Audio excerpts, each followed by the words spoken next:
Hindu mythology में सबसे बड़ा विलन हुआ है रावण, परम ज्ञानी, जिसके पास पुष्पक विमान था जो मन की गति से उड़ता था। उसके विरोधी पैदल चला करते थे। उसके पास सोने की लंका थी जो चारों ओर से समुद्र से घिरी हुई थी, यानी हर तरफ से सुरक्षित। उसके पास शिव से पाया हुआ अमरता का वरदान था। उसकी नाभि में अमृत था। रावण एक मात्र योद्धा था जिसके पास ब्रह्मा, विष्णु और शिव से प्राप्त संसार के सबसे मजबूत हथियार थे, ब्रह्मास्त्र, नारायणास्त्र और पशुपतास्त्र। उसने अपने आराध्य शिव के प्रिय देवताओं के राजा इंद्र तक को परास्त किया था। वो पत्नी से प्रेम को वो किस्म मानता था। उसे दूसरों की पत्नी पर हाथ डालने में भी कोई गुरेज नहीं था। उसकी कई पत्नियां थी। उसके भाई और दोस्त परम शक्तिशाली थे। पूरी दुनिया उसकी इज्जत करती थी, पर वो इतने से भी नहीं मानता था। उसने स्वर्ग तक की सीढ़ी तैयार करनी शुरू की। उसे दुनिया की चीजों जैसे शिक्षा, गरीबी, स्वास्थ्य, समाज, इन सब से कोई मतलब नहीं था। आज की दुनिया में भी एक शख्स है जिसका दोस्त दुनिया का सबसे ताकतवर आदमी है। उसके पास मन की गति से चलने वाला ट्विटर यानी एक्स है। वो एक सेकंड में दुनिया के किसी भी व्यक्ति से कनेक्ट कर सकता है। उसके पास ड्राइवर के बिना चलने वाली टेस्ला है। स्पेसएक्स है जिससे वो अंतरिक्ष में कुछ भी भेज देता है। उसके पास कई बीवियां हैं। कई औरतें आरोप लगाती रहती हैं कि वो उनका बॉयफ्रेंड रह चुका है। लोगों का तो ऐसा मानना है कि अमेरिका के न्यूक्लियर हथियार का बटन भी वही लेके घूमेगा। पूरी दुनिया में उसकी इज्जत है, लेकिन इन सब से उसे संतुष्टि नहीं मिल रही।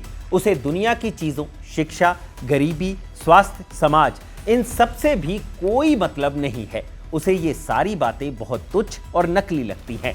वो मंगल ग्रह तक सीढ़ी बना रहा है ताकि मानव जाति को मंगल ग्रह पर बसाया जा सके। इस शख्स का नाम है इलॉन मस्क।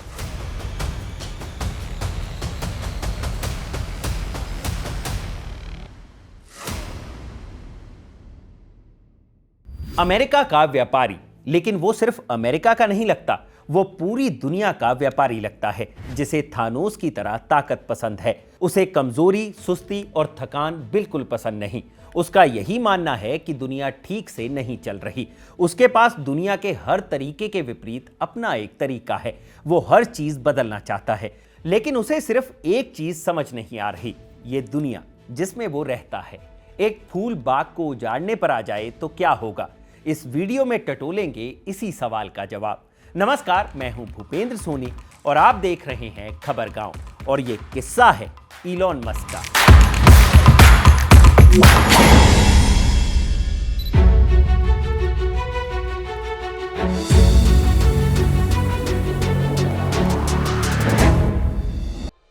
इस किस्से की शुरुआत करते हैं एकदम शुरुआत से। 28 जून 1971 ये वो तारीख है जब इलॉन मस्क साउथ अफ्रीका के प्रेटोरिया शहर में पैदा हुए। इलॉन के पेरेंट्स काफी दिलचस्प थे। फादर इरोल मस्क एक मैकेनिकल इंजीनियर थे जिन्होंने कई शादियां की थी। पिछले साल इरोल ने यह बताकर सबको चौंका दिया था कि उनकी स्टेप डॉटर से भी उनकी एक सीक्रेट औलाद है। रही बात इलॉन मस्क की मां की, तो वो एक मॉडल थी जो 1969 में मिस साउथ अफ्रीका कंपटीशन में हिस्सा ले चुकी हैं। इलॉन के दो भाई बहन भी हैं, किम्बल और टोस्का। इलॉन ने एक इंटरव्यू में बताया था कि वो बचपन में ऑटिज्म स्पेक्ट्रम डिसऑर्डर से पीड़ित थे, जिसकी वजह से उन्हें स्कूल में काफी कुछ झेलना पड़ा। इस बीमारी से पीड़ित शख्स को सोशली मिक्सअप होने में काफी दिक्कत का सामना करना पड़ता है, क्योंकि उन्हें आम लोगों के मुकाबले कई तरह के पर्सनैलिटी इश्यूज होते हैं। वो किसी से आंख नहीं मिलाते, भाषा पर कमांड नहीं रहती, खेल कूद में अच्छा नहीं कर पाते। ऐसी कई दिक्कतें उन्हें झेलनी पड़ती हैं, जिसकी वजह से आम बच्चे उन्हें बुली करते हैं। इलॉन के माता पिता महज 12 साल की उम्र में ही उनका दाखिला साउथ अफ्रीका में ही एक ऐसे कैंप में करवा देते हैं जहां बच्चों को सर्वाइवल टेक्निक सिखाई जाती थी। ये एक ऐसा कैंप था जहां बच्चों को एक दूसरे के साथ लड़ने की खुली आज़ादी थी। वहां मौजूद इंस्ट्रक्टर्स ऐसे हालात पैदा करने की कोशिश करते कि बच्चे एक दूसरे के साथ खूब फाइट करें, एक दूसरे पर जैसे चाहे वार करें। यह सब इसलिए किया जाता था ताकि बच्चे सेल्फ डिफेंस सीख सके। इस कैंप में बच्चों को खाना और पानी भी कम दिया जाता था ताकि उनकी भूख बनी रहे। 12 साल के इलॉन को कुछ समझ नहीं आता था। ज्यादातर बच्चे उसे पीटते थे और वो दूसरे बच्चों को मार नहीं पाता था। वक्त यूं ही गुजरता गया। लेकिन जब मस्क ने 16 साल की उम्र में दोबारा इस कैंप को ज्वाइन किया, तब तक वो लड़ाई के दांव पेच सीख चुका था। वो अब पहले जैसा डरा सहमा मस्क नहीं था, बल्कि इस बार कई लोगों को फाइट में पछाड़ रहा था। उसने सीख लिया था कि खुद पर हमला करने वाले से कैसे निपटना है। 16 साल के इलॉन मस्क को समझ आ गया था कि अपने दुश्मनों से किस तरह बदला लिया जाता है। अफ्रीका में उस वक्त काले और गोरों की लड़ाई काफी आम थी। सड़कों पर खुलेआम जिंदगी और मौत की लड़ाइयां होती रहती थी। उस दौर में अफ्रीका में सर्वाइवल एक बड़ा चैलेंज था, इसलिए कम उम्र में बच्चों को इस तरह के कैंप्स में भेजा जाता था, जहां वो सर्वाइवल टेक्निक सीख सकें। मस्क भी वहां यही कर रहे थे। इलॉन मस्क बताते हैं कि जब वो स्कूल आते थे तो उन्हें सड़कों पर अक्सर ऐसी लाशें दिखती थी जिन्हें तड़पा तड़पा कर मारा गया होता था। सड़कों पर खून के धब्बे पड़े होते थे। इन बातों का इलॉन मस्क के जहन पर धीरे धीरे असर हो रहा था। अब लगे हाथ इलॉन मस्क के बचपन के कुछ और किस्सों को कुरेदते हैं, ताकि हमें ये पता चल सके कि आखिर आज के इलॉन मस्क अक्सर अजीबोगरीब हरकतें क्यों करते हैं। फिर चाहे वो ट्विटर खरीदने के बाद बाथरूम सिंक लेकर ट्विटर के दफ्तर में मुस्कुराते हुए घुसना हो, या फिर अपनी इसी हरकत का वीडियो बनाकर सोशल मीडिया प्लेटफॉर्म्स पर अपलोड करना हो।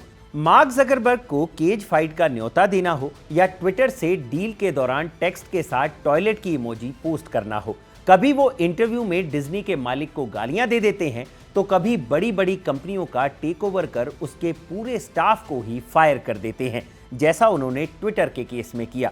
मस्क की इन हरकतों का राज छुपा है उनके बचपन में। एक दिन इलॉन मस्क अपने स्कूल में थे। इस बीच उन्हें स्कूल के कुछ बच्चे बुरी तरह पीटते हैं। वो इतनी जोर से हमला करते हैं कि उनकी नाक से खून बहने लगता है और नाक की हड्डी टूट जाती है। उन्हें हॉस्पिटल ले जाया जाता है। कई दिनों तक उनका इलाज होता है। नाक में लगी चोट की वजह से मस्क को काफी तकलीफ होती थी। अभी इलाज कराकर मस्क हॉस्पिटल से घर पहुंचे ही थे कि उनके पिता ने उन्हें सामने खड़ा कर तकरीबन 1 घंटे तक डांट लगाई। पिता एरॉन मस्क ने कहा कि तुम्हारी हरकतों की वजह से ही तुम्हारे दोस्तों ने तुम्हें मारा है। तुम हो ही इस काबिल। जिस बच्चे ने तुम्हें मारा है, उसके पिता ने अभी कुछ महीने पहले ही अपनी जान ले ली थी। उस बच्चे को तुम्हें स्टूपिड बोलने की क्या जरूरत थी। नाक में लगी चोट के दर्द से करा रहे मस्क को उनके पिता दिलासा देने की बजाय कोस रहे थे। इलॉन मस्क की बायोग्राफी लिखने वाले लेखक वॉल्टर आइजैक्सन कहते हैं कि जब मस्क अपने पिता के रवैये के बारे में उनसे ये किस्सा शेयर कर रहे थे, तो उनका गला भर गया था। वो कुछ सेकंड्स के लिए रुक रुक कर जवाब दे रहे थे। मस्क के जहन पर बचपन से ही इन बातों ने असर डालना शुरू कर दिया था, इसलिए वो अजीबोगरीब फैसले आज भी लेते हैं जो सबको हैरानी में डाल देते हैं। हालांकि मस्क के पिता का अपने रवैये को लेकर अलग ही विचार है। बायोग्राफर वॉल्टर आइजैक्सन ने यही बातें जब एलन मस्क के पिता से पूछी, तो उन्होंने बताया कि इलॉन मस्क जो आज तेज रफ्तार से तरक्की कर रहे हैं, वो उन्हीं की सख्त ट्रेनिंग का नतीजा है। इधर इलॉन मस्क अपना बचपना कई उलझनों के साथ गुजार रहे थे। इसी दौरान साल 1980 में उनके पेरेंट्स का डाइवोर्स हो गया। मस्क के लिए वो वक्त आसान नहीं था, लेकिन जरा सोचिए, एक बच्चा जो पूरी दुनिया से कटा कटा रहता था, वो अपने अकेलेपन में कुछ नायाब इजाद कर रहा था। बचपन से ही इलॉन मस्क का मन कंप्यूटर और प्रोग्रामिंग में लगता था, और इसी के चलते 12 साल की उम्र में ही मस्क ने ब्लास्टर नाम से एक वीडियो गेम बनाई, जिसे एक लोकल मैगजीन ने $500 में खरीद लिया। और इस तरह मस्क ने छोटी सी उम्र में ही अपनी पहली बिजनेस डील की। साउथ अफ्रीका में इलॉन मस्क और उनका भाई किम्बल हमेशा नए बिजनेस आइडियाज ढूंढने में लगे रहते थे, ताकि वो ज्यादा से ज्यादा पैसा कमा सकें। एक बार ईस्टर त्योहार आया। मस्क और उनके भाई किम्बल ने एक और बिजनेस आइडिया के बारे में सोचना शुरू कर दिया। मस्क के स्कूल में अमीर बच्चों के पेरेंट्स हर साल ईस्टर फेस्टिवल के मौके पर चॉकलेट ईस्टर एग्स खरीदते थे। इलॉन और किम्बल ने सोचा, क्यों ना हम खुद अपना चॉकलेट ईस्टर एग बिजनेस शुरू करें। दोनों भाई मिलकर घर पर ही ईस्टर एग्स बनाने लगे। उन्होंने चॉकलेट और अंडे की मदद से केक बनाया, फिर उन्हें अच्छे से पैक किया और अपने स्कूल के दोस्तों के बीच बेचना शुरू कर दिया। रही बात इलॉन मस्क की पढ़ाई की, तो उन्होंने अपनी शुरुआती पढ़ाई साउथ अफ्रीका में यूनिवर्सिटी ऑफ प्रेटोरिया से की, लेकिन 1988 में 18 साल की उम्र में वो कनाडा शिफ्ट हो गए। मस्क को कनाडा की सिटीजनशिप भी मिल गई क्योंकि उनकी मां कनाडा से ही थी। इसके 2 साल बाद यानी साल 1990 में मस्क किंगस्टन ओंटारियो में स्थित क्वींस यूनिवर्सिटी में पढ़ाई कर रहे थे और फिर 1992 में मस्क का ट्रांसफर अमेरिका के फिलाडेल्फिया में स्थित यूनिवर्सिटी ऑफ पेंसिल्वेनिया में हो गया, जहां से उन्होंने फिजिक्स और इकोनॉमिक्स में बैचलर्स डिग्री हासिल की। फिर आया साल 1995। इस साल मस्क ने कैलिफोर्निया की स्टैनफोर्ड यूनिवर्सिटी में एडमिशन लिया, लेकिन महज 2 दिन में ही उन पर ड्रॉप आउट का टैग लग गया। मस्क को समझ आ चुका था कि आने वाला वक्त फिजिक्स का नहीं है, बल्कि आने वाला वक्त इंटरनेट से जुड़ी क्रांति का है। अपने कॉलेज के दौरान ही मस्क 5 आइडियाज पर काम कर रहे थे जिनसे पूरी दुनिया बदली जा सकती थी। पहला इंटरनेट, दूसरा मल्टी प्लेनेटरी लाइफ यानी अलग अलग ग्रहों पर इंसानों को बसाना, तीसरा ह्यूमन जेनेटिक्स में बदलाव करना ताकि लोगों को बीमारियों से बचाया जा सके, चौथा सस्टेनेबल एनर्जी जिससे पोल्यूशन पर कंट्रोल किया जा सके, और पांचवा आर्टिफिशियल इंटेलिजेंस। अब लगे हाथ ये भी जान लीजिए कि कैसे मस्क ने अपने आइडियाज के दम पर अरबों डॉलर्स की कमाई की। साल 1995 में मस्क ने अपने भाई किम्बल के साथ मिलकर एक कंपनी की शुरुआत की जिसका नाम था Zip2। ये एक तरह की ऑनलाइन बिजनेस डायरेक्टरी थी। उस वक्त येलो पेजेस चलन में थे जिनके जरिए किसी बिजनेस का एड्रेस या उनका फोन नंबर मिलता था, लेकिन मस्क अपनी कंपनी के जरिए ऑनलाइन न्यूज़पेपर्स को मैप्स और बिजनेस डायरेक्टरीज प्रोवाइड करवाते थे। यहां आपका ये जानना जरूरी है कि तब तक गूगल लॉन्च नहीं हुआ था।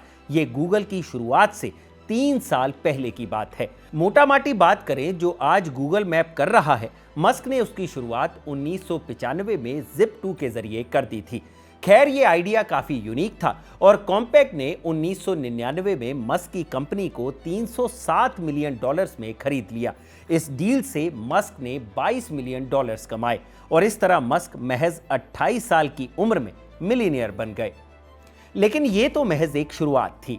1999 में मस्क ने 3 और को-फाउंडर्स के साथ मिलकर एक कंपनी की शुरुआत की। Zip2 की तरह उनका ये बिजनेस मॉडल भी काफी यूनिक था। मस्क ने एक ऐसी कंपनी बनाई जो ट्रेडिशनल बैंकिंग की दिक्कतों को दूर कर सके। यही वो कंपनी थी जिसने मस्क को 2 साल में ही इतना पैसा कमा कर दिया जिससे वो रशिया में बैठकर रॉकेट्स की डील कर पा रहे थे। जानते हैं इस कंपनी का नाम क्या था? X.com। ये वही नाम है जिससे ट्विटर का नाम बदला गया। अब तो आपको समझ आ ही गया होगा कि X से मस्क की क्या फैसिनेशन है। खैर, X.com एक full scale banking and investment service site थी जिससे लोग डिजिटली अपने फंड ट्रांसफर कर सकते थे और इसके लिए उन्हें किसी भी तरह की मेल या ट्रेडिशनल बैंकिंग इंफ्रास्ट्रक्चर की जरूरत नहीं थी। X.com पर अकाउंट बनाने वाले को $20 इंसेंटिव के तौर पर दिए जाते थे।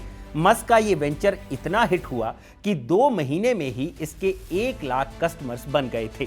साल 2000 में X.com का मर्जर एक सॉफ्टवेयर कंपनी कन्फिनिटी के साथ हो गया और इस तरह एक नई कंपनी बनी जिसे आज आप पेपाल के नाम से जानते हैं।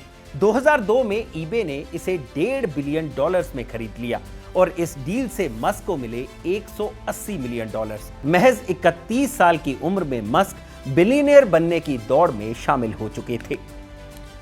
अब मस्क का अगला सपना उनके सामने आकर खड़ा था और वो था SpaceX। स्पेस ट्रैवल को सस्ता और आसान बनाया जा सके, इसके लिए मस्क खुद के रॉकेट डिजाइन करना चाहते थे जिसके लिए उन्होंने SpaceX की शुरुआत की। लेकिन SpaceX की कहानी भी काफी दिलचस्प है जो शुरू होती है रशिया की राजधानी मॉस्को से। साल 2001 इलॉन मस्क रशिया की राजधानी मॉस्को पहुंचते हैं। उस वक्त मस्क सिर्फ 30 साल के थे, लेकिन तब तक उनके खाते में लाखों डॉलर्स आ चुके थे। मस्क डॉलर से भरा बैग लेकर मॉस्को के डाउनटाउन में एक रशियन इंजीनियर से मिलते हैं।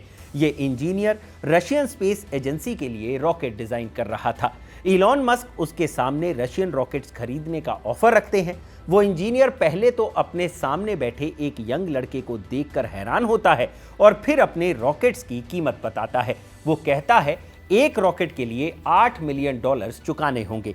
मस्क उसके आगे एक काउंटर ऑफर रखते हैं और कहते हैं वो $8 मिलियन में 2 रॉकेट्स खरीदना चाहते हैं। मस्क की बात सुनकर वो इंजीनियर गुस्से में आ जाता है और उनके जूते पर थूक देता है। इस इंसल्ट के बाद इलॉन मस्क गुस्से से भर जाते हैं और सीधे अमेरिका वापस लौट आते हैं।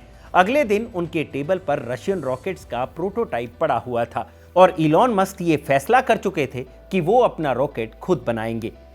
ये सुनकर उनके साथ काम करने वाला हर शख्स हैरान था कि ये सब आखिर होगा कैसे, लेकिन इलॉन मस्क का इरादा पक्का था और इस घटना के 1 साल बाद 2002 में मस्क $100 बिलियन इन्वेस्ट कर स्पेसएक्स की शुरुआत करते हैं और इसके 6 साल बाद 2008 में फैल्कन 1 ऑर्बिट में पहुंचने वाला पहला ऐसा रॉकेट बन जाता है जो किसी प्राइवेट कंपनी ने बनाया था। इलॉन मस्क के लिए ये काफी बड़ी जीत थी। इस घटना का जिक्र नासा के हेड रह चुके लॉरी ग्रेवर अपनी किताब एस्केप फ्रॉम ग्रेविटी में करते हैं। इलॉन मस्क अपनी धुन के कितने पक्के हैं इसे लेकर वो लिखते हैं कि जैसे ट्रॉय की हेलन का चेहरा था जिसकी वजह से हजारों शिप युद्ध में उतार दिए गए, उसी तरह से वो रशियन इंजीनियर का थूक था जिसने हजारों स्पेसशिप लॉन्च करवा दिए। लेकिन स्पेसएक्स का शुरुआती सफर आसान नहीं था। हालांकि अपने पहले लॉन्च से पहले ही नासा से स्पेसएक्स को $396 मिलियन के कॉन्ट्रैक्ट्स मिल चुके थे। 2006 में स्पेसएक्स ने अपना फैल्कन 1 रॉकेट लॉन्च किया, लेकिन ये फेल हो गया। इसके बाद शुरू हुआ रॉकेट्स के फेल होने का सिलसिला जो लगातार 2 साल तक चलता रहा। इस दौरान स्पेसएक्स के 3 लॉन्च फेल हुए। फिर सितंबर 2008 में फैल्कन 1 रॉकेट के सक्सेसफुल लॉन्च ने स्पेसएक्स को पहली ऐसी प्राइवेट कंपनी बना दिया जिसने अर्थ ऑर्बिट में अपना बनाया रॉकेट भेजा हो। 2016 में इलॉन मस्क एक इंटरेक्शन के दौरान स्पेसएक्स की शुरुआती असफलताओं के बारे में बताते हैं कि वो तब लगभग बैंकरप्ट होने के कगार पर थे। ना तो उनका बिजनेस सही चल रहा था और पहली पत्नी से उनका डाइवोर्स भी हो चुका था। लेकिन इसी दौरान नासा ने इंटरनेशनल स्पेस स्टेशन की सर्विस का कॉन्ट्रैक्ट स्पेसएक्स को दिया और ये कॉन्ट्रैक्ट $1 बिलियन का था, जिससे उनकी गाड़ी चल निकली। लेकिन स्पेसएक्स के जरिए मस्क ने आगे चलकर जो किया वो काफी क्रांतिकारी था, क्योंकि उनकी कंपनी ने फैल्कन 9 बनाया जो एक रीयूजेबल रॉकेट है। दुनिया भर की स्पेस एजेंसीज इससे पहले जो रॉकेट यूज करती थी वो एक ही बार में खत्म हो जाते थे, जिससे लाखों डॉलर्स का नुकसान होता था। लेकिन स्पेसएक्स ने रीयूजेबल रॉकेट्स बनाकर स्पेस ट्रैवल को आसान और सस्ता बना दिया। यही कारण है कि स्पेसएक्स का फैल्कन 9 अब तक 441 मिशन कंप्लीट कर चुका है। 396 बार इसकी लैंडिंग हुई है और 357 बार रॉकेट को रीफ्लाइट के लिए यूज किया गया। कॉलेज में इंटरनेट को क्रांति समझने वाले इलॉन ने स्टारलिंक के जरिए पूरी दुनिया में इंटरनेट पहुंचाने का प्लान भी बना लिया है। इसके साथ ही स्पेसएक्स टेक्नोलॉजी को बेहतर करने में भी लगी हुई है। पिछले साल अक्टूबर महीने में स्पेसएक्स के स्टारशिप रॉकेट ने अपनी लॉन्चिंग और लैंडिंग से इतिहास रच दिया, क्योंकि ये रॉकेट सीधा उसी आर्म पर लैंड किया जिस पर से इसने उड़ान भरी थी। स्पेसएक्स अब तक नासा के एस्ट्रोनॉट्स को इंटरनेशनल स्पेस स्टेशन तक ले जा चुका है, कई कमर्शियल मिशंस को अंजाम दे चुका है और यहां तक कि लोगों को स्पेस की सैर भी करवा चुका है। तो ग्रोथ तो लाजमी ही थी। यही कारण है कि जून 2023 में स्पेसएक्स की वैल्यू $210 बिलियन आंकी गई थी, जिसमें इलॉन मस्क का 42% शेयर है।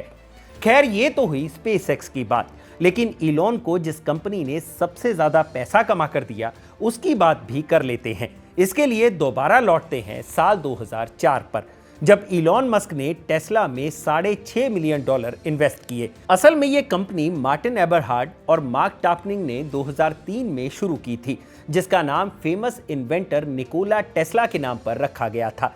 इलॉन भी सस्टेनेबल और रीयूजेबल एनर्जी पर काम करना चाहते थे, तो उन्हें टेस्ला में भविष्य दिखा। 2004 में इलॉन इस कंपनी के सबसे बड़े इन्वेस्टर बन गए और 2008 में वो इसके सीईओ बने।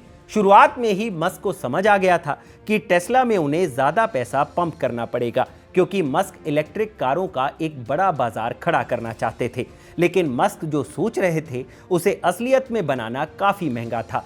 लेकिन इलॉन को चैलेंज पसंद है, तो उन्होंने ये रिस्क भी उठाया और टेस्ला ने अपनी गाड़ियां बनाने के तरीके को पूरी तरह से बदल दिया। 2008 में टेस्ला ने रोडस्टर को मार्केट में उतारा, जो एक इलेक्ट्रिक स्पोर्ट्स कार थी। इस मॉडल ने खूब सुर्खियां बटोरी, लेकिन 2012 में मॉडल एस लॉन्च हुआ, जो इतना बड़ा हिट रहा कि टेस्ला ने अमेरिकन सरकार से लिया अपना सारा लोन वापस कर दिया। 2015 में कंपनी ने मॉडल एक्स और 2017 में मॉडल 3 मार्केट में उतारा, जो ज्यादा अफोर्डेबल था और लोगों ने उसे हाथों हाथ लिया। हालांकि इलॉन मस्क टेस्ला के जिस प्रोडक्ट को हिट देखना चाहते हैं वो है साइबर ट्रक, जो अपने लॉन्च पर ही मजाक बन गया। वजह थी ये। लेकिन 2023 में टेस्ला का मॉडल वाई दुनिया में सबसे ज्यादा बिकने वाली कार बन गया। खैर, इलॉन का विजन ही था जिसकी वजह से टेस्ला के शेयर 14 सालों में आसमान छूने लगे। 2010 में टेस्ला के एक शेयर की कीमत जहां $1.5 के आसपास थी, वो आज $289 पर ट्रेड कर रहा है। अपने पीक पर यह शेयर $407 तक टच कर चुका है। यही कारण था कि 2021 में टेस्ला $1 ट्रिलियन नेटवर्थ अचीव करने वाली पहली कार कंपनी बन गई। बाकी कंपनियां टेस्ला से काफी पीछे हैं। यही नहीं, 2006 में मस्क के भाई ने सोलर सिटी नाम से एक कंपनी बनाई थी, जिसमें मस्क ने पैसा लगाया। यह कंपनी 2010 तक अमेरिकी घरों में सोलर पैनल लगाने वाली सबसे बड़ी कंपनी बन गई, जिसे बाद में मस्क ने $2.6 बिलियन में खरीदा और उसका नाम बदलकर रखा टेस्ला एनर्जी। इलॉन मस्क आज ट्विटर के मालिक हैं। ट्विटर को टेक ओवर करने के पीछे की कहानी भी काफी दिलचस्प है, तो चलिए उसे भी समझते हैं। इस कहानी की शुरुआत 31 जनवरी 2022 से शुरू होती है, जब इलॉन मस्क पहली बार ट्विटर में अपना शेयर खरीदते हैं। 14 मार्च 2022 तक ट्विटर में उनके स्टेक 5% से ज्यादा हो चुके थे, लेकिन ये सब इलॉन मस्क चुपचाप कर रहे थे। इसके बारे में पब्लिक डोमेन में किसी को कोई खबर नहीं थी, लेकिन अमेरिका में सिक्योरिटी एंड एक्सचेंज कमीशन यानी SEC के मुताबिक अगर किसी भी कंपनी में शेयर 5% से ज्यादा हो जाते हैं तो इस कमीशन को जानकारी पब्लिक डोमेन में रखनी होती है, जिससे आम लोगों को इसके बारे में पता चल जाता है। ये कमीशन आमतौर पर 10 दिनों की डेडलाइन देता है, लेकिन इलॉन मस्क इस डेडलाइन को मिस कर देते हैं। मार्च 2022 के आखिरी दिनों में इलॉन मस्क ट्विटर को पब्लिकली क्रिटिसाइज करना शुरू कर देते हैं। 24 मार्च 2022 मस्क एक ट्वीट करते हैं जिसमें वो लिखते हैं कि ट्विटर का एल्गोरिदम बायस्ड है, इससे लोग प्रभावित हो रहे हैं। वो ट्विटर के एल्गोरिदम को ओपन सोर्स बनाने की वकालत करते हैं। 25 मार्च 2022 इलॉन मस्क एक और ट्वीट करते हैं। उन्होंने एक पोल पोस्ट किया और फॉलोअर से पूछा, फ्री स्पीच लोकतंत्र के लिए बहुत जरूरी है। क्या आपको लगता है कि ट्विटर इस प्रिंसिपल को सही से फॉलो करता है? 26 मार्च 2022 को इलॉन मस्क एक और ट्वीट करते हुए लिखते हैं, क्या आपको लगता है कि सच में एक नए प्लेटफॉर्म की जरूरत है? मैं इस बारे में सीरियसली सोच रहा हूं। 4 अप्रैल 2022 इलॉन पब्लिकली अनाउंस करते हैं कि ट्विटर में उनका कुल शेयर 9.2% है। जब लोगों को यह पता चला कि इलॉन मस्क के पास ट्विटर के शेयर का एक बड़ा हिस्सा है, तो लोगों को लगने लगा कि मस्क ट्विटर को खरीदने की प्लानिंग कर रहे हैं। दूसरी तरफ इलॉन मस्क ट्विटर पर काफी एक्टिव थे। वो ट्विटर को बेहतर प्लेटफॉर्म बनाने की दिशा में पोल पोस्ट के जरिए प्रतिक्रियाएं भी ले रहे थे। अप्रैल 2022 तक ट्विटर पर उनके करीब 80 मिलियन से ज्यादा फॉलोअर्स हो चुके थे। 5 मार्च 2022 ट्विटर ने अनाउंस किया कि वो इलॉन मस्क को अपने बोर्ड में शामिल कर रहे हैं। ट्विटर के उस वक्त के CEO पराग अग्रवाल ने इलॉन मस्क का गर्मजोशी से स्वागत किया, लेकिन 11 अप्रैल 2022 के दिन पराग अग्रवाल ने जानकारी दी कि मस्क बोर्ड ज्वाइन नहीं करेंगे। इसके पीछे की उन्होंने कोई वजह नहीं बताई, लेकिन जब ये जानकारी दी गई तो लोगों को लगने लगा कि इलॉन मस्क और ट्विटर के बीच जरूर कुछ खटपट चल रही है। इसके बाद आती है तारीख 14 अप्रैल 2022। इस दिन इलॉन मस्क अपने एक फैसले से सबको हैरान कर देते हैं। इस दिन मस्क ट्विटर को $44 बिलियन में खरीदने का ऐलान कर देते हैं। मस्क का कहना था कि वो ट्विटर को आज़ाद कराना चाहते हैं ताकि दुनिया भर में फ्री स्पीच और डेमोक्रेसी को बढ़ावा मिल सके। इस बीच ट्विटर मस्क को रोकने के लिए पॉइजन पिल डिफेंस टेक्निक का इस्तेमाल करता है।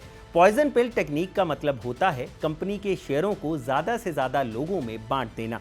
ट्विटर ने पॉइजन पिल डिफेंस टेक्निक का इस्तेमाल इसलिए किया ताकि ट्विटर का शेयर ज़्यादा लोगों में बंट जाए, जिससे इसे खरीदने में मस्क के पसीने छूट जाएं।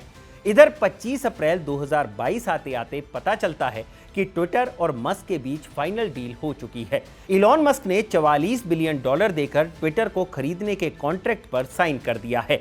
इसके बाद तारीख आती है 13 मई 2022। इस दिन मस्क ट्विटर को लेकर की गई डील पर शक जताते हुए कहते हैं कि उन्होंने ट्विटर खरीदने के अपने प्लान को होल्ड कर रखा है। वो चाहते हैं कि पहले ट्विटर ये साबित करे कि उसके 5% से कम यूजर स्पैम या फिर फेक अकाउंट्स वाले हैं। इस पर ट्विटर के उस वक्त के सीईओ पराग अग्रवाल जब अपनी प्रतिक्रिया देते हैं तो इसके रिप्लाई में मस्क बेहुदा मजाक करते हुए उन्हें पू इमोजी भेज देते हैं। इलॉन मस्क कहते हैं कि जब तक स्पैम अकाउंट्स की गिनती का इशू क्लियर नहीं हो जाता तब तक वो डील आगे नहीं बढ़ाएंगे। इसके बाद मस्क ट्विटर पर इल्जाम लगाते हैं कि कंपनी ने डील होने से पहले उनको स्पैम यूजर्स की सही जानकारी नहीं दी थी। ये उनके और ट्विटर के बीच एग्रीमेंट का उल्लंघन है। इस आर्ग्यूमेंट के बेसिस पर मस्क इस डील से पीछे हटने की कोशिश करते दिखे। 8 जुलाई 2022 के दिन इलॉन मस्क ऑफिशियली अनाउंस करते हैं कि वो इस डील को खत्म कर रहे हैं क्योंकि ट्विटर ने एग्रीमेंट के कई रूल्स तोड़े हैं। इसके बाद ट्विटर कोर्ट का रुख करता है। ट्विटर डिमांड करता है कि मस्क डील को उन्हीं टर्म्स पर पूरा करें जिन पर एग्रीमेंट साइन हुआ था। इस बीच 23 अगस्त 2022 के दिन इस पूरे मामले में एक और नए प्लेयर की एंट्री होती है जिनका नाम था पीटर मुडगेज़ेटको। इस दिन पीटर एक विसल ब्लोअर की रिपोर्ट पब्लिश करते हैं। पीटर ट्विटर के फॉर्मर सिक्योरिटी हेड थे जिन्हें जनवरी 2022 में खराब परफॉर्मेंस की वजह से ट्विटर ने फायर कर दिया था। इस रिपोर्ट में ट्विटर के ऊपर आरोप लगाया जाता है कि ट्विटर काफी अनएथिकल प्रैक्टिसेस को फॉलो करता है। इसके बाद 30 अगस्त 2022 के दिन इलॉन मस्क पीटर मुडगेज़ेटको के आरोपों को कोर्ट में पेश करते हैं। उस वक्त लीगल एक्सपर्ट्स का कहना था कि ज़ेटको के आरोपों के बावजूद ट्विटर के आर्ग्यूमेंट्स का पलड़ा काफी भारी था। 7 सितंबर 2022 इलॉन मस्क कोर्ट में ट्रायल डिले करने की कोशिश करते हैं लेकिन जज उनकी इस रिक्वेस्ट को खारिज कर देते हैं। फिर फाइनली 4 अक्टूबर 2022 की वो तारीख आ ही जाती है जब इलॉन मस्क ना चाहते हुए भी ट्विटर को खरीदने का ऐलान कर देते हैं। इसके बाद 26 अक्टूबर 2022 को इलॉन मस्क हाथों में सिंक लिए ट्विटर के सैन फ्रांसिस्को स्थित हेडक्वार्टर में पहुंचते हैं। इस वीडियो को मस्क अपने सोशल मीडिया अकाउंट्स पर शेयर करते हैं।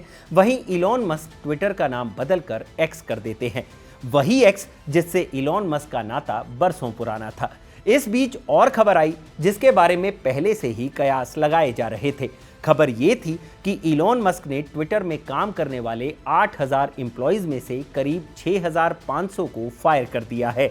इसमें ट्विटर के उस वक्त के सीईओ पराग अग्रवाल भी शामिल थे। ये वही ट्विटर था जिसने कभी अमेरिकी राष्ट्रपति डोनाल्ड ट्रंप के अकाउंट को भी बैन कर दिया था, लेकिन ट्विटर को टेक ओवर करने के बाद इलॉन मस्क ने डोनाल्ड ट्रंप के अकाउंट को दोबारा से रीस्टोर कर दिया। हालांकि इस लिस्ट में ट्रंप अकेले नहीं थे। इलॉन मस्क ने कई कंट्रोवर्शियल पर्सनैलिटीज का ट्विटर अकाउंट एक झटके में बहाल कर दिया। साल 2024 के यूएस प्रेसिडेंशियल इलेक्शंस में डोनाल्ड ट्रंप की जीत में मस्क अहम भूमिका भी निभाते हैं। साल 2024 के यूएस प्रेसिडेंशियल इलेक्शन में जब डोनाल्ड ट्रंप को जीत मिलती है तो इलॉन मस्क जमकर डांस करते हैं। दूसरी तरफ जीत के बाद डोनाल्ड ट्रंप लोगों को संबोधित करते हुए इलॉन मस्क की खूब तारीफें करते हैं। लेकिन एक वक्त ऐसा भी था जब इलॉन मस्क डोनाल्ड ट्रंप के काफी बड़े आलोचक थे, लेकिन फिर अचानक ऐसा क्या बदल गया कि इलॉन मस्क ट्रंप के सबसे खास बन गए। ये मामला भी समझ लेते हैं। साल 2008 के प्रेसिडेंशियल इलेक्शन से ही इलॉन मस्क ने अमेरिका की राजनीति में दिलचस्पी लेनी शुरू कर दी थी। मीडिया रिपोर्ट्स के मुताबिक साल 2008 और 12 के अमेरिकी प्रेसिडेंशियल चुनाव में इलॉन मस्क बराक ओबामा के बड़े समर्थक की तरह दिखाई देते हैं। वहीं 2016 में हिलरी क्लिंटन और साल 2020 के राष्ट्रपति चुनाव में वो जो बाइडेन को जिताने की पैरवी करते हैं। कुल मिलाकर जब से इलॉन मस्क ने राजनीति में दिलचस्पी लेनी शुरू की तब से वो डेमोक्रेट्स का ही समर्थन करते थे और उन्हें ही वोट दिया करते थे। लेकिन जैसे जैसे वक्त बीतता गया मस्क की पॉलिटिकल आइडियोलॉजी भी बदलती गई। हालांकि इस बदली हुई स्ट्रेटजी के पीछे भी मस्क की बिजनेसमैन वाली ही सोच थी। जनवरी 2017 का महीना चल रहा था। अमेरिका में डोनाल्ड ट्रंप की रिपब्लिकन सरकार थी। इसी बीच इलॉन मस्क और डोनाल्ड ट्रंप की मुलाकात होती है। मस्क अमेरिका के तत्कालीन राष्ट्रपति डोनाल्ड ट्रंप से स्पेसएक्स के मंगल मिशन के लिए मदद मांगते हैं। मस्क चाहते थे कि नासा और अमेरिकी सरकार स्पेसएक्स के डीप स्पेस प्रोजेक्ट्स और कमर्शियल स्पेस मिशंस को फंडिंग और रेगुलेटरी सपोर्ट दे। डोनाल्ड ट्रंप को इलॉन मस्क का प्राइवेट स्पेस एक्सप्लोरेशन का आइडिया काफी पसंद आया। इसके बाद दोनों के बीच नजदीकियां बढ़ने लगी। ट्रंप सरकार ने नासा को प्राइवेट कंपनियों के साथ काम करने के लिए प्रेरित किया, जो स्पेसएक्स के लिए एक बड़ा फायदा था। मई 2020 में crew dragon demo 2 mission launch हुआ, जो नासा के एस्ट्रोनॉट्स को स्पेसएक्स की फ्लाइट में भेजने का पहला मिशन था। ट्रंप खुद केनेडी स्पेस सेंटर गए और मस्क के विजन की तारीफ की। इससे स्पेसएक्स को सरकार और जनता दोनों का भरोसा मिला। डोनाल्ड ट्रंप के समर्थन के बावजूद इलॉन मस्क का राजनीतिक झुकाव अब भी डेमोक्रेट्स की तरफ ही था। साल 2020 के यूएस प्रेसिडेंशियल इलेक्शन में मस्क ने डेमोक्रेटिक पार्टी के नेता और पूर्व अमेरिकी राष्ट्रपति जो बाइडेन का समर्थन किया था। लेकिन फिर ऐसा क्या हुआ कि इलॉन मस्क अचानक से अपना सब कुछ दांव पर लगाकर डोनाल्ड ट्रंप को चुनाव जिताने की जद्दोजहद में जुट जाते हैं। आइए इस गुत्थी को भी सुलझाते हैं। इस कहानी की शुरुआत साल 2020 से होती है, जब मस्क और बाइडेन सरकार के बीच रिश्ते खराब होने लगे थे। बाइडेन सरकार ने टेस्ला को दरकिनार करना शुरू कर दिया था। अगस्त 2021 में white house electric vehicle summit हुआ। इस समिट में इलॉन मस्क को इनवाइट तक नहीं किया गया था। इसके बाद इलॉन मस्क और बाइडेन सरकार के बीच दूरियां काफी तेजी से बढ़ने लगी। बाइडेन सरकार इलेक्ट्रिक व्हीकल्स में फोर्ड और जनरल मोटर्स को प्राथमिकता देने लगी थी। इलॉन मस्क को ये बात खटकने लगी, क्योंकि उनकी कंपनी टेस्ला अमेरिका की सबसे बड़ी इलेक्ट्रिक कार मैन्युफैक्चरर थी। फिर भी व्हाइट हाउस में बैठी बाइडेन सरकार आहिस्ता आहिस्ता टेस्ला को नजरअंदाज कर रही थी। इसके बाद इलॉन मस्क जो बाइडेन की सोशल मीडिया पॉलिसी की कड़ी आलोचना करनी शुरू कर देते हैं। इलॉन मस्क ट्विटर फाइल्स नाम से एक डॉक्यूमेंट प्रकाशित करते हैं, जिसमें ट्विटर के भीतर सेंसरशिप को लेकर कई तरह के आरोप लगाए जाते हैं। ट्विटर फाइल्स डॉक्यूमेंट में यह भी कहा जाता है कि साल 2020 में जब अमेरिकी राष्ट्रपति का चुनाव हो रहा था, उस दौरान जो बाइडेन के बेटे हंटर से जुड़ी एक स्टोरी को दबाया गया, जिससे बाइडेन को चुनावी नुकसान हो सकता था। जैसे जैसे वक्त बीतता गया, मस्क का रुख जो बाइडेन के लिए तल्ख होता गया। इधर साल 2022 में इलॉन मस्क ने ट्विटर को टेक ओवर कर लिया था। मस्क ट्विटर खरीदने के दौरान फ्री स्पीच की बात कर रहे थे। साथ साथ उन्होंने जो बाइडेन की खुली आलोचना करनी शुरू कर दी थी। ट्विटर को टेक ओवर करने के बाद उन्होंने कई ऐसे अकाउंट्स को रिस्टोर कर दिया जिन पर पहले ट्विटर ने बैन लगा दिया था। इनमें अमेरिकी राष्ट्रपति डोनाल्ड ट्रंप का अकाउंट भी शामिल था, जिसे 6 जनवरी 2021 को कैपिटल हिंसा के बाद बैन कर दिया गया था। यानी ट्रंप का ट्विटर अकाउंट बहाल करना मस्क की सोची समझी रणनीति का हिस्सा था। वैसे ट्रंप और मस्क में एक बात सेम टू सेम है, वो है इन दोनों का बड़बोलापन। कोई वक्त था जब ये दोनों धुरंधर एक दूसरे को पानी पी पी कर गाली दिया करते थे। इसका एक उदाहरण मिलता है ट्विटर डील के दौरान। मस्क ने जब ट्विटर को $44 बिलियन देकर खरीदा, उस वक्त डोनाल्ड ट्रंप ने उन्हें बुलशिट आर्टिस्ट कह दिया। इसके बाद इलॉन मस्क भी कहां रुकने वाले थे। उन्होंने डोनाल्ड ट्रंप को अमेरिकी राष्ट्रपति का पद संभालने के लिए काफी बूढ़ा बता दिया। वहीं जब उनसे पूछा गया कि उन्होंने ऐसा क्यों कहा, तो मस्क ने जवाब में कहा था, too much drama, do we really want a bull in a china shop situation every single day. इसके साथ ही मस्क ने यह भी कहा कि राष्ट्रपति बनने की उम्र 69 साल तक ही होनी चाहिए। हालांकि ट्रंप और मस्क में एक और कॉमन चीज है, वो है किसी भी सिचुएशन में सबसे पहले अपना फायदा देखना। यही कारण रहा कि 2024 चुनाव से पहले तक एक दूसरे को गाली देने वाले ये दोनों लोग चुनाव से ऐन पहले एक साथ हो लिए। 2024 का चुनाव करीब था। इस बीच मस्क डेमोक्रेटिक पार्टी से धीरे धीरे दूरियां बनाने लगे। इसके बाद इलॉन मस्क खुले तौर पर रिपब्लिकन पार्टी और डोनाल्ड ट्रंप के मेगा यानी मेक अमेरिका ग्रेट अगेन का समर्थन करना शुरू कर देते हैं। अमेरिका का रिवाज रहा है जहां प्रेसिडेंशियल इलेक्शन में बड़े बड़े बिजनेसमैन खुलकर पार्टियों का समर्थन करते हैं। जैसे साल 2024 के इलेक्शन में माइक्रोसॉफ्ट के बिल गेट्स ने कमला हैरिस को अपना समर्थन दिखाया।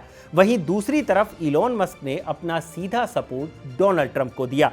इन सबके बीच इलॉन मस्क का समर्थन काफी महत्वपूर्ण था, क्योंकि मस्क ना केवल इस चुनाव में पैसा खर्च कर रहे थे, बल्कि उनके पास इस बार एक्स के रूप में ऐसा सोशल मीडिया प्लेटफॉर्म था जिसके जरिए वो चुनाव का नैरेटिव भी सेट कर सकते थे। वॉशिंगटन पोस्ट में छपी खबर के मुताबिक अमेरिकी प्रेसिडेंशियल इलेक्शन में इलॉन मस्क ने ट्रंप और उनके दूसरे रिपब्लिकन कैंडिडेट्स पर लगभग $288 मिलियन खर्च किए। चुनाव प्रचार के आखिरी दौर में इलॉन मस्क ने स्विंग स्टेट्स में गिव अवे स्कीम अनाउंस कर दी, जिसमें उन्होंने कहा जो कोई फ्री स्पीच और गन के अधिकार वाले पिटीशन पर साइन करेगा उनमें से एक लकी विनर को रोजाना $1 मिलियन कैश प्राइज दिया जाएगा, और मस्क ने ये पैसा बांटा भी। साल 2024 के अमेरिकी राष्ट्रपति चुनाव शुरू होने तक कई लोग ये कहने लगे थे कि एक्स ऑफिशियली ट्रंप के मेक अमेरिका ग्रेट अगेन अभियान का हिस्सा बन चुका है। साल 2024 का अमेरिकी चुनाव शुरू होने तक इलॉन मस्क के पास एक्स पर 200 मिलियन से ज्यादा फॉलोअर्स हो चुके थे। इस दौरान उनके ऊपर आरोप लगने शुरू हो जाते हैं कि वो अपने फॉलोअर्स के बीच ट्रंप के प्रोपेगेंडा को बढ़ावा दे रहे हैं। जैसे इलॉन मस्क ने अपने एक्स अकाउंट पर एक डॉक्टर्ड वीडियो भी शेयर किया, जिसमें डेमोक्रेटिक पार्टी की उम्मीदवार कमला हैरिस कुछ अलग ही कह रही थी। इलॉन मस्क ने इस डॉक्टर्ड वीडियो की जांच पड़ताल किए बगैर ही इसे अपने 200 मिलियन से भी ज्यादा फॉलोअर्स वाले एक्स अकाउंट पर लाफ्टर इमोजी के साथ अपलोड कर दिया और साथ में लिखा दिस इज अमेजिंग। इस वीडियो को उस वक्त 136 मिलियन से ज्यादा लोगों ने देखा। सोशल मीडिया पर लोगों को लगने लगा कि वाकई कमला हैरिस ने ही ऐसी कोई बात कही है। खैर, नवंबर 2024 को चुनाव के नतीजे आते हैं और डोनाल्ड ट्रंप चुनाव जीत जाते हैं। इसके बाद इलॉन मस्क की कंपनी टेस्ला के शेयर में भारी उछाल देखने को मिलता है। वहीं जनवरी 2025 में जब डोनाल्ड ट्रंप अमेरिका के राष्ट्रपति पद की शपथ लेते हैं तो वो अपनी कैबिनेट में इलॉन मस्क को डिपार्टमेंट ऑफ गवर्नमेंट एफिशिएंसी यानी डॉज का नेतृत्व करने की जिम्मेदारी भी सौंपते हैं। इस पद को लेकर ट्रंप ने चुनाव प्रचार अभियान के दौरान पहले ही संकेत दे दिया था। ट्रंप की जीत के बाद इलॉन मस्क का बिजनेस अब सिर्फ इनोवेशन और टेक्नोलॉजी तक सीमित नहीं है, बल्कि अब उनके सर के ऊपर डोनाल्ड ट्रंप का भी हाथ है। ट्रंप के दोबारा राष्ट्रपति बनने के बाद इलॉन मस्क के पास टेस्ला की रीच पूरी दुनिया तक बढ़ाने के लिए पॉलिटिकल सपोर्ट मौजूद है। डोनाल्ड ट्रंप की सरकार में अमेरिका की अमेरिका फर्स्ट पॉलिसी सिर्फ ट्रेड वॉर तक सीमित नहीं रही, बल्कि उन्होंने अमेरिकी कंपनियों को मजबूती से आगे बढ़ाने के लिए दूसरे देशों पर दबाव भी बनाया है। टेस्ला के लिए विदेशी बाजारों में एंट्री आसान करने के लिए ट्रंप एडमिनिस्ट्रेशन ने कई देशों से इंपोर्ट ड्यूटी घटाने या खत्म करने की मांग की है।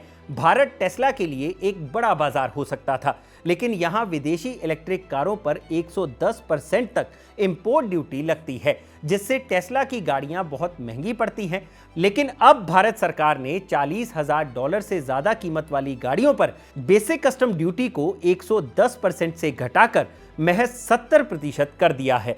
इस तरह टेस्ला की भारत में एंट्री का रास्ता भी खुल गया है। असल में भारत सरकार और टेस्ला के बीच जो विवाद था वो इस चीज को लेकर था कि भारत सरकार चाहती थी कि टेस्ला अपनी मैन्युफैक्चरिंग यूनिट भारत में खोले, लेकिन इलॉन मस्क इसके लिए राजी नहीं थे। यही कारण था कि इलॉन मस्क जो काफी वक्त से भारतीय बाजार में एंट्री करने की सोच रहे हैं, वो अब तक एंट्री नहीं कर पाए थे। लेकिन अब इंपोर्ट ड्यूटी कम होने के बाद इलॉन मस्क की टेस्ला का भारतीय बाजार में आना लगभग तय है। यानी इलॉन मस्क ट्रंप की जीत से पहले जहां इन्वेंटर के तौर पर जाने जाते थे, वो अब एक व्यापारी की भूमिका में नजर आ रहे हैं। और व्यापारी भी कोई छोटा मोटा नहीं, बल्कि एक ऐसा व्यापारी जिसने नैरेटिव को कंट्रोल कर सरकारों को अपनी मुट्ठी में करने का एक ऐसा प्लान तैयार किया है जिससे दुनिया के सबसे पावरफुल मुल्क का नेता डोनाल्ड ट्रंप भी नहीं बच पाया। अब जाते जाते एक नजर इलॉन मस्क के निजी जीवन पर भी मार लेते हैं। इलॉन अपने रिलेशनशिप्स को लेकर अक्सर चर्चा में रहते हैं। मस्क की कई पत्नियां और गर्लफ्रेंड्स रह चुकी हैं। जनवरी 2000 में इलॉन मस्क जस्टिस विल्सन से शादी करते हैं। विल्सन 6 बच्चों को जन्म देती हैं। इनमें से एक बच्चे की मौत हो जाती है। इलॉन मस्क और जस्टिस विल्सन की शादी ज्यादा सालों तक नहीं चल पाती। साल 2008 में दोनों के बीच तलाक हो जाता है। इसके बाद साल 2010 में Elon Musk British actress Talulah Riley से शादी कर लेते हैं। ये शादी भी ज्यादा दिनों तक नहीं टिक पाती। साल 2012 में दोनों का तलाक हो जाता है, लेकिन इसके अगले ही साल यानी 2013 में मस्क एक बार फिर तलुला राइली से दोबारा शादी कर लेते हैं। फिर साल 2016 में दोनों के बीच एक बार फिर से तलाक हो जाता है। इसके बाद Elon Musk Canadian singer Grimes को डेट करते हैं। इन दोनों की शादी तो नहीं होती, लेकिन इन दोनों के 3 बच्चे हैं। हालांकि कुछ सालों के बाद ग्राइम्स और मस्क के बीच ब्रेकअप हो जाता है। फिर मस्क अपनी कंपनी न्यूरालिंक की कर्मचारी शिवॉन जिलिस को डेट करना शुरू कर देते हैं। इनसे उन्हें 4 बच्चे हुए। इस तरह इलॉन मस्क 2 शादियों और 3 गर्लफ्रेंड से हुए 14 बच्चों के पिता हैं। इनमें से उनके एक बेटे ने अपना जेंडर चेंज करवा लिया है। उसने ना सिर्फ अपना जेंडर बदला, बल्कि मस्क से अपना नाता तक तोड़ दिया है। यही वो मोमेंट था जब इलॉन मस्क को वोक कल्चर और लिबरल आइडिया से चिढ़ होने लगी।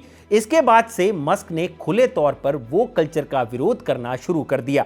वोक कल्चर एक सामाजिक सोच है जो समानता, न्याय और अल्पसंख्यकों के अधिकारों की बात करता है। इसका मुख्य उद्देश्य समाज में अन्याय और भेदभाव को पहचान कर उसका विरोध करना है। इलॉन मस्क का मानना है कि ये वोकिज्म समाज और सभ्यता को खत्म कर रहा है। ट्विटर टेक ओवर करने के बाद मस्क वोकिज्म के खिलाफ खुलकर बोलने लगे। इलॉन मस्क की 20 साल की ट्रांसजेंडर बेटी विवियन जेना विल्सन ने एक इंटरव्यू में बताया कि मस्क एक एब्सेंट फादर थे और उनके क्वीर और फेमिनाइन होने पर बचपन में उनके साथ क्रूर व्यवहार करते थे। इससे पहले इलॉन मस्क ने विल्सन के लिए कहा था, she is not a girl. उन्होंने ये भी कहा था कि वो उनकी नजरों में मर चुकी है। विल्सन एनबीसी के साथ एक इंटरव्यू में बताती हैं कि बचपन में मस्क उन्हें ज्यादा मस्कुलाइन दिखने के लिए फोर्स करते थे। यहां तक कि उन्होंने विल्सन पर आवाज मोटी करने का प्रेशर भी बनाया था। विल्सन इंटरव्यू में बताती हैं कि जब मैं 4th क्लास में थी, उस वक्त एक रोड ट्रिप के दौरान मस्क मुझ पर चिल्लाते रहे क्योंकि मेरी वॉइस उनके हिसाब से ज्यादा पतली थी। विल्सन के मुताबिक Elon Musk cold, short tempered और नार्सिसिस्ट हैं। इलॉन मस्क सोशल मीडिया पर कई बार गालियों को लेकर चर्चा में रहे। एडवाइजर्स को तक कह दिया था। यानी कुल मिलाकर बात इतनी है कि मस्क आज भी भाषा पर कंट्रोल नहीं कर पाते और दुनिया जीत लेने वाला ये शख्स कहीं ना कहीं अपने निजी जीवन में हारा हुआ सा दिखाई देता है। और अगर विल्सन की बातों पर गौर करें तो इलॉन मस्क कुछ वैसे ही हैं जैसे उनके पिता हुआ करते थे। बचपन से ही दुनिया जीत लेने की चाह लिए मस्क ने सेल्फ ड्राइविंग कार बनाई। मस्क स्पेस मिशन के जरिए मंगल तक पहुंचने की चाह लिए बैठे हैं। मस्क ने उस ट्विटर को भी अपने नाम कर लिया जहां से दुनिया भर में पॉलिटिकल नैरेटिव सेट होता है। पैसा और पावर की इतनी भूख थी कि जिस ट्रंप को जिताने की कसम खाई, उसे सत्ता के शीर्ष तक पहुंचाने के लिए उन्होंने अपना सब कुछ झोंक दिया। जीवन में इतना कुछ पाने के बावजूद इलॉन मस्क निजी पारिवारिक जीवन में भटके भटके से दिखाई देते हैं। इलॉन मस्क की कहानियों से गुजरते हुए मुझे फिल्म पजल का डायलॉग याद आता है, जिसमें अभिनेता इरफान खान कहते हैं, life is messy, it doesn't make any goddamn sense, sorry to break the news to you, life's just random, everything's random, my success, you are here now, there's nothing we can do to control anything, but when you complete a puzzle, when you finish it, you know that you have made all the right choices. No matter how many wrong pieces you tried to fit into a wrong place, but at the very end, everything makes one perfect picture. What are the other pursuits can give you that kind of perfection? Faith, ambition, wealth, love? No, not even love can do that, Mata. Not completely. लेकिन जाते जाते फिर एक सवाल रह जाता है, क्या पता इलॉन मस्क ही सही हो और हम सब गलत। लेकिन सही और गलत के पार एक मैदान है, वहीं मिलेंगे। तो ये था इलॉन मस्क की जिंदगी से जुड़ा पूरा किस्सा। अगर आपको ये वीडियो पसंद आया हो तो इसे लाइक और शेयर जरूर करें और जानकारी से भरे ऐसे ही और वीडियोस देखने के लिए सब्सक्राइब करें हमारा चैनल खबर गांव। ये किस्सा लिखा था मेरे साथी रब्बानी आज़ाद ने और कैमरा के पीछे हैं मेरे दोस्त आदित्य कुमार। शुक्रिया।